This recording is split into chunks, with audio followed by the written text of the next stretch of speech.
ओम हर हर महादेव शिव शंभो बाबा धवलेश्वराय नमो नमः।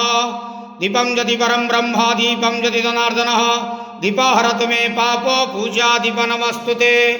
बाबा धवलेश्वर महाप्रभु संसार सुखी रखंतो।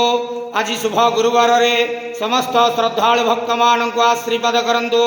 समस्त श्रद्धालु भक्त मानकर मनस्कामना पूर्ण करंतु। कर्म क्षेत्र उन्नति करंतु। ग्रहरिष्ट मान खंडन करंतु।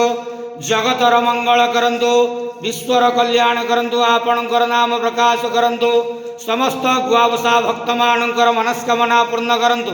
हे बाबा धवलेश्वराय नमो नमः। संसार सुखी रखंतु आनंद गवार हरि बोलो। आज शुभ गुरुवार रे समस्त श्रद्धालु भक्त मान को आशीर्वाद करंतु आनंद गवार हरि बोलो। बाबा धवलेश्वराय नमो नमः। ओम नमः शिवाय।